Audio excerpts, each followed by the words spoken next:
Assalamualaikum warahmatullahi wabarakatuh. Alhamdulillahirrabbilalamin. Pada malam hari ini kita akan melanjutkan kajian kitab Umdatul Ahkam. Ini adalah sebenarnya kitab Taisirul Alam, tapi tetap membahas tentang Umdatul Ahkam karya Abdurrahman Al-Bassam. Untuk malam hari ini kita akan membahas bab syuf'ah. Jadi shin, fa, ain dan tak marbutoh, syuf'ah. Jadi asyuf'atu bidhammis sin. Jadi didomahkan shinnya. Wa sukunul fa. Jadi fa-nya disukunkan jadi syuf'ah. Wasyaf'u lughatan az-zawju. Jadi syuf'ah itu secara bahasa adalah pasangan. Apa maksudnya syuf'ah? Mungkin kita jarang atau hampir tidak pernah mendengar kata ini, padahal setiap harinya kita selalu melaksanakan, mungkin sering kita jumpai di kehidupan kita sehari-hari. Syuf'ah itu adalah keberhakan seseorang sekutu terhadap sekutu lainnya. Misalkan apa? Misalkan kita kerjasama dalam bidang investasi tanah misalkan. Jadi misalkan kita tanah yang itu kepemilikannya bukan satu orang saja, tetapi lebih dari satu orang, misalkan 2 orang. Ketika bagian setengah dari tanah itu dijual kepada orang lain, maka orang yang mau menjual itu harus meminta izin kepada sekutunya. Jadi ada 2 orang yang bersekutu melakukan usaha, baik itu di bidang investasi atau misalkan yang sering punya mobil pick up, misalkan mobil niaga, itu kepemilikannya lebih dari 2 orang. Ketika seseorang sekutu sudah tidak bisa bersama lagi dalam persekutuan perniagaan, kemudian ingin menjual bagiannya kepada orang lain, maka diharuskan meminta izin kepada sekutu lainnya. Sekutu lainnya yang tetap di dalam persekutuan itu namanya punya hak syuf'ah. Jadi kalau seseorang yang mau menjual bagian dari persekutuannya kepada orang lain tanpa persetujuan sekutunya, maka perjanjiannya dinyatakan batal. Jadi di sini asyaf'u lughatan secara bahasa adalah zauj, pasangan. Maksudnya berpasangan antar sekutu, ya, yaitu di sini qasimul fardi, pribadi yang mengambil hak atau mengambil bagian. Fa idza domamta fardan ila fardin fa anta syuf'atuhu. Jadi ketika seseorang menjual bagiannya kepada orang lain, maka yang diutamakan adalah sekutunya. Maka Anda dikatakan syafi'. Jadi misalkan kita bekerja sama dengan teman kita, jadi antara si A dan si B. Misalkan dalam perniagaan mobil pick up, mobil niaga. Ketika mulai persekutuan, otomatis apa? Hasilnya dibagi kan? Tapi sampai 1 tahun si B ini tidak melanjutkan persekutuannya. Dia ingin menjual setengah dari mobil niaga itu. Kalau ingin menjual atas izin sekutu lainnya. Kalau itu tidak atas izin dan keridoan mitranya, maka perjualbeliannya dianggap batal. Maka harus meminta izin, syukur-syukur dijual kepada mitranya. Ini yang dikatakan syuf'ah. Jadi kenapa ada syariat syuf'ah? Ini menghindari kita dari pertengkaran, dari percekcokan. Karena apa? Perjanjiannya dengan orang yang sudah kenal dari awal, sudah tahu jenis usahanya apa. Ya, ini. Wa min huna istaqatis syuf'ah. Maka dari itu diambil kata syuf'ah. Li anna syafi' yadummu hissata syariki ila hissati. Jadi makanya orang yang sekutu itu mengambil bagian, jadi bagian dari sekutu lainnya. Jadi misalkan 2 orang membeli tanah seluas 100 meter, maka ketika pembagiannya itu belum jelas maksudnya pembagiannya 50 meter 50 meter, maka yang satu dan lainnya menjadi syuf'ah namanya. Itu punya hak untuk memilikinya. Nah, itu ya yang dikatakan syuf'ah di sini. Al-awwal istihqaqus syarik intizau hissati syariki mimman intaqalat ilaihi bi'audin. Maka ketika seseorang sudah tidak mau bekerja sama lagi sehingga dia ingin menjualnya ke orang luar, ke pembeli lain selain sekutunya, maka harus meminta izin kepada sekutunya. Kalau sekutunya tidak mau dan menolak, silakan jual ke yang lain, maka boleh menjualnya. Tetapi kalau tidak minta izin, tidak meminta keridoannya, maka transaksinya dianggap batal. Sekutunya punya hak untuk menguasai bagian 50%-nya. Nah, ini yang sering kita jumpai di kehidupan kita sehari-hari. Wahia thabitatun bis sunnah. Maka syuf'ah itu menjadi sunnah yang tetap. Bahkan ini harus dianjurkan untuk dilakukan meskipun ini halal. Jadi menurut Imam Syafi'i ini halal dilakukan, bukan kewajiban. Yang menjadi inti adalah ketika kepemilikan itu berubah dari orang satu ke yang lainnya, pasti apa? Inilah yang menimbulkan kecekcokan karena orangnya tidak sama. Mungkin tidak tahu tahapan-tahapannya dari awal sampai akhir. Maka penting bagi sekutu yang ingin menjual bagiannya harus meminta izin kepada sekutu lainnya dengan keridoan dan kerelaan. Baik itu dalam perniagaan, misalkan investasi tanah, atau misalkan kebun, sawah, atau bisa jadi seperti mobil bak. Jadi itu diperuntukkan untuk usaha atau perniagaan. Ini bisa dikatakan sunnah bihadits yang tertera di dalam hadis atau ijma'ul ulama atau kesepakatan para alim ulama. Wa bi tabi'ati syarakati wal khiltoh yahsulu adrorin adimatin wa masyakilin jasimah. Maka kenapa ini harus ada syuf'ah? Karena sebenarnya harta yang bergerak atau harta seperti tanah, sawah, kebun dan lain-lainnya, itu kalau kepemilikannya bercampur, belum ada pembagian jelas, belum ada surat menyuratnya, maka penting ada namanya syuf'ah. Kalau tidak, maka yahsulu adrorun adim. Kalau tidak, akan mendapat bahaya. Bahayanya apa? Pertengkaran, percekcokan. Wa masyakil jasimah atau kesulitan-kesulitan yang berat. Karena apa? Kepemilikannya berubah.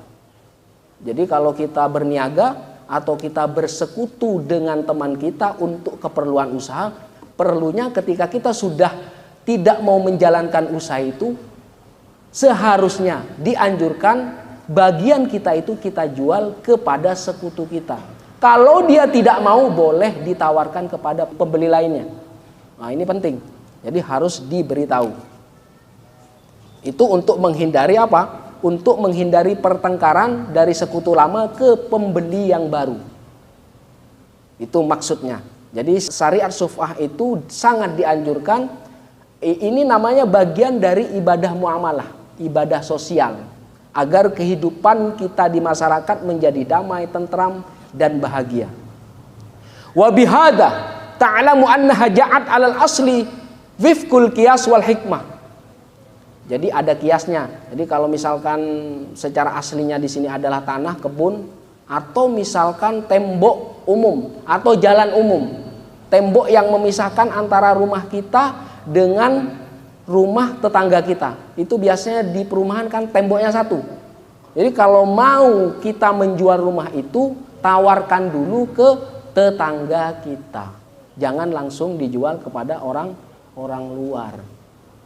Yang berhak sepenuhnya adalah tetangga kita. Kalau dia tidak mau beli, maka boleh ditawarkan kepada pembeli dari luar. Ini. Jadi kenapa harus meminta izin? Kenapa harus ada keridoan? dari sekutu atau dari tetangga kita agar apa? Di kemudian hari tidak terjadi apa? Mudorot. Jadi intinya syuf'ah itu biar kemaslahatannya terjamin di masyarakat. Bahkan di kehidupan kita bertetangga. Ini. Walam yastahiq asy-syafi' naz'us syikhsi min yadil mustari bi ghairi ridahu illa lil maslahatil khaliyah minal mudirrah. Jadi maksudnya kenapa itu diberikan hak kepada sekutu kita untuk menguasai atau membeli bagian kita? Karena apa? Kecuali di sini untuk kemaslahatan. Untuk kemaslahatan bersama, untuk kemaslahatan hubungan antar pribadi atau antar masyarakat yang lainnya. Jadi tujuannya kemaslahatan. Jadi yang dinamakan maslahat itu untuk kebaikan bersama, bukan kebaikan pribadi. Hanya meminta izin saja. Jadi kalau dia tidak mau beli ya sudah jual ke orang luar, ke pembeli lainnya. Fahina idin takunu thabitatun bis sunnah. Bisa jadi ini sangat dianjurkan, tetap hukumnya, meskipun tidak wajib. Jadi memang secara transaksi persekutuan memang tidak ada masalah. Yang dihindarkan adalah setelah kepemilikan itu berpindah dari sekutu kita kepada pembeli bagian kita, itu yang jadi problem. Maka ada syariat syuf'ah. Jadi kalau misalkan di kampung kita ada yang apa? Ada yang pengen menjual rumah, maka tawarkan dulu ke tetangganya. Tawarkan dulu ke rumah yang dekat atau kepada teman kita yang satu kampung. Karena apa? Ada di sana tanah yang milik umum seperti jalan. Kemudian bisa jadi ada sumur bersama. Itu harus dibicarakan. Harus meminta izin. Harus memberitahukan bahwasanya saya mau menjual rumah. Kalau memang sekampung itu nggak ada yang mau membeli, maka boleh ditawarkan kepada pembeli lainnya di luar kampung itu. Itu boleh. Hanya bicara saja, sampaikan. Kalau misalkan orang yang nggak ada, tunggu sampai ada. Apalagi sekarang zamannya sudah canggih, maka bisa melalui telepon memberitahukan bahwa saya akan menjual ini, saya akan menjual aset ini.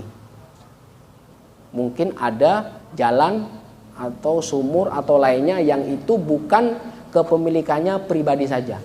Bisa jadi itu kepemilikannya semua orang atau lebih dari satu orang. Maka perlu dibicarakan, perlu disampaikan dan perlu diberitakan. Sehingga apa? Untuk menghindari percekcokan di kemudian hari. Itu seperti itu. Nah, selanjutnya adalah ini berkaitan dengan hadis yang tadi keterangannya tentang syuf'ah. Ini hadis. An Jabir bin Abdullah radhiyallahu anhu qala ja'ala wa fi lafdhin qadon nabi sallallahu alaihi wasallam bisyuf'ati fi kulli ma lam yuqsam fa idza waqatil hududu wa surifatut turku fala syuf'ata. Jadi dari hadis riwayat Jabir bin Abdullah, Rasulullah sallallahu alaihi wasallam menetapkan syuf'ah. Jadi ini bagian dari syariat. Intinya syuf'ah itu ketika kita bersekutu dan kita tidak mau bersekutu lagi, kita ingin menjual bagian kita, memberitahukan kepada sekutu kita, itu yang namanya syuf'ah. Intinya itu. Nabi SAW menetapkan syuf'ah fi kulli ma lam yuqsam. Jadi menetapkan syuf'ah dalam sesuatu apa-apa yang belum dibagi. Maksudnya ada harta yang bercampur, belum dibagi dengan jelas, belum ada surat-suratnya. Fa idza waqa'atil hududu wa surifatit turuku fala syuf'ah. Kalau sudah jelas batas-batasnya, ada keterangan administrasinya, kemudian diatur jalan-jalannya, ini yang jalan umum, ini yang jalan pribadi, ini kepunyaan si A, ini kepunyaan si B, sudah jelas, maka hukum syuf'ah gugur, gak ada syuf'ah. Syuf'ah itu adalah pembagian yang belum jelas pembagiannya, maka hukum syuf'ah diangkat. Jadi kalau ada orang sekutu yang tiba-tiba jual bagiannya tanpa memberitahukan sekutu lainnya, maka dia boleh menuntut dan boleh marah boleh protes karena Anda menjual sesuatu harta yang ini harta bersama tanpa sepemberitahuan saya. Nah, itu harus seperti itu karena punya hak syubhah. Karena itu harta yang belum dibagi, belum jelas batasannya, kemudian belum diatur. Belum diatur mana jalan yang umum, mana jalan yang pribadi. Nah, ini harus jelas. Kalau sudah jelas semua, maka tidak ada syubhah. Ini melindungi hak namanya. Kemudian waqa'atil hudud, apa maksudnya? Ayyanat, ditentukan batasnya. Jadi batasnya jelas.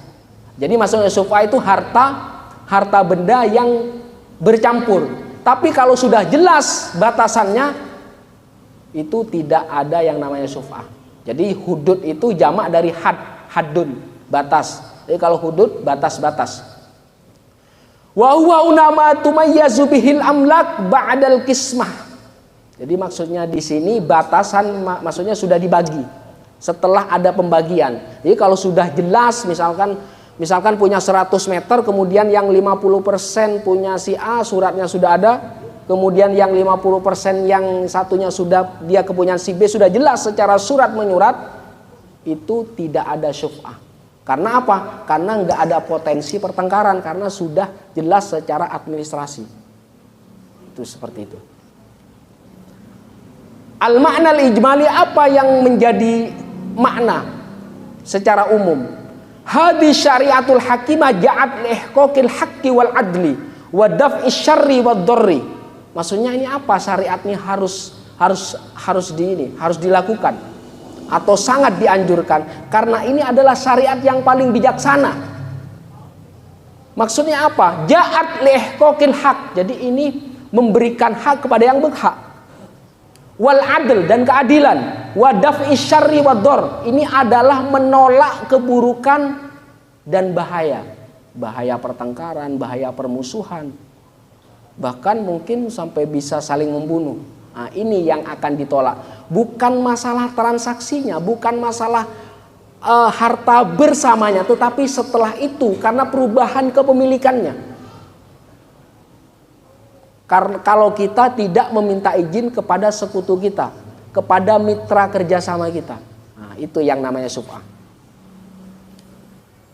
Kemudian walahan nudum al-mustaqim wal ahkam al-adilah lil ghayat al-hamidah wal maqasid asy-syariah. Dan di dalam syubhah itu adalah peraturan atau anjuran yang lurus, kemudian adalah hukum-hukum yang adil. Untuk apa? Lil ghayatil hamidah, untuk tujuan-tujuan yang terpuji.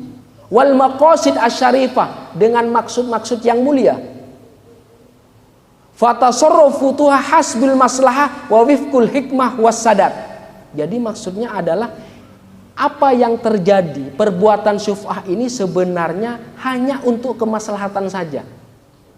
Agar supaya sekutu antar sekutu ini baik-baik saja. Kemudian ada banyak hikmahnya, ada kebijaksanaannya di sana, nggak ada yang dirugikan. Jadi kalau memang tidak mau melanjutkan kerjasama itu, ingin menjual bagian dia, ya memberitahu kepada rekan sekutunya. Jangan asal menjual saja. Nah, ini yang menjadi inti syubhah. Dan ini mungkin kita jarang mendengar ini, tapi di kehidupan kita kan selalu mendengar itu dan mungkin kita lakukan. Nah, ini yang berkaitan dengan syubhah. Walihada fa innahu lamma kanatish syirkah fil aqarat yakthuru dararuha wa yamtaddu syarruha wa tashuqqul qismah fiha athbata syari al-hakim asyubha lisyari. Jadi ini berkaitan dengan apa? Kerjasama investasi tanah. Ini banyak mudorotnya. Maka perlu ketika seseorang asal menjual saja tanpa pemberitahuan sekutunya, maka Allah menetapkan syariat ini, syariat syubhah ini. Karena syariat inilah yang paling bijaksana. Intinya hanya ngomong saja, hanya memberitahu saja. Ingin dibeli kamu atau saya jual kepada orang lain. Kalau dia tidak mau dan menolak untuk membeli, boleh kita menjual ke yang lain, tapi harganya jangan terlalu mahal. Jangan terlalu rendah juga. Jadi harus sesuai harga pasar, sesuai musyawarah keduanya, sekutu A dan sekutu B. Itu maksudnya. Bima'na annahu idza ba'a ahadus syarikaini. Nah, ini artinya adalah ketika salah satu dari dua sekutu ini menjual nasibha minal aqor al mushtarak bainahuma. Masalahnya tanah ini belum dibagi, masih bercampur, maka perlu omongan, perlu pemberitahuan. Falis syarik alladzi lam yuba akhadan nasib minal mushtari bimithli thamanihi. Maka ganti apa itu barang investasinya itu dengan harga yang sesuai. Daf'an lidororihi. Jadi untuk menjaga bahayanya, bahaya pergantian kepemilikan dan bahaya Anda tidak ngomong duluan atau Anda belum memberitahukannya. Ini hadal haq thabitun lisyarik ma lam yakunil aqor al mushtarak qad qasama wa urifat hududuh wa surifat turuquh. Jadi sampai semuanya jelas jalan-jalannya di mana, kemudian batasannya yang harus dijual yang mana, bagian yang sekutu kita yang mana, itu harus jelas. Ketika semuanya jelas kepemilikannya, maka syuf'ah itu tidak berlaku. Jadi maksudnya syuf'ah itu yang belum dibagi. Itu. Ini sampai Rasulullah SAW menetapkan. Jadi menetapkan syuf'ah ini. Apa yang menjadi manfaat terhadap perlakuan syuf'ah ini? Ma yustafadu minal hadis. Ini yang bermanfaat, apa yang diambil? Yang pertama adalah hadal hadis aslun fi thubuti syuf'ah wa huwa mustanidul ijma' atau mustanadul ijma'. Jadi syuf'ah itu dijamin dan disepakati oleh ijma' ulama. Jadi ini sudah syariat Rasulullah SAW. Kemudian sadarul hadis yas'uru bi thubuti syuf'ah fil manqulat wa siyaki wa yahussuha bil aqor walakin yatba'u syajar wal bina idza kana fil ardi. Itu yang tadi dijelaskan tanahnya. Bagaimana dengan pohonnya yang di atas tanah itu? Kemudian bangunannya itu harus jelas juga. Bukan masalah tanahnya saja, tetapi yang di atas tanah itu harus jelas kepemilikannya. Jadi kalau mau menjual bagiannya juga jelas juga bagian yang di atas tanah itu jelas. Pohonnya punya siapa, punya sekutu A atau sekutu B. Kemudian bangunannya yang di atas tanah juga harus jelas, bukan hanya tanahnya saja. Jadi ini yatba'uha syajar wal bina, ini diikutkan kepada pohon dan bangunan idza kana, ketika keduanya itu fil ardi, ada di atas tanah itu, maka harus jelas. Jadi itu. Kemudian tathbutu syuf'a izalatun lidororis syarik. Jadi adanya syuf'a itu menghindari kalau misalkan sekutu yang satunya yang tetap dalam investasi itu, dalam usaha itu, agar tidak dirugikan karena sekutu si B asal menjual saja. Sehingga apa? Usaha dan perniagaan tetap berjalan. Meskipun berganti kepemilikan, asal izin sekutu si A, maka boleh dilanjutkan atau dijual semuanya. Nah, itu. Jadi intinya adalah kesepakatan sekutu A dan sekutu B. Ini masalah persentasenya bisa 40%, 60%, bisa 30%, 70%, 20%, 80%, itu tergantung kesepakatan tadi. Ini berkaitan dengan syuf'ah.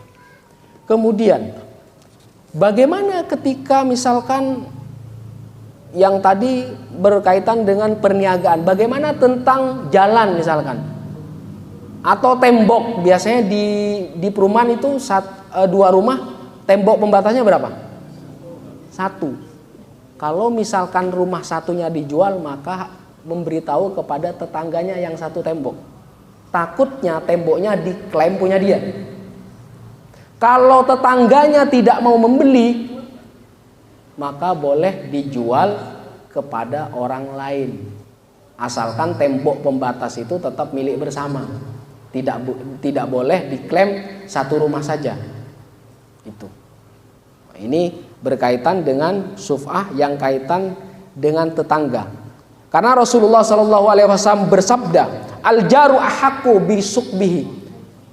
Tetangga itu lebih berhak karena apa? Karena kedekatannya. Maka ketika kita menjual sesuatu, karena di sana ada jalan, mungkin ada sumur, mungkin ada tembok, maka tawarkan dulu ke tetangga terdekat.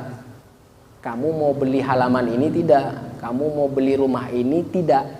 Kalau dia tidak mau beli, maka boleh ditawarkan kepada orang lain, kepada mushtari lain. Itu. Nah, ini dia.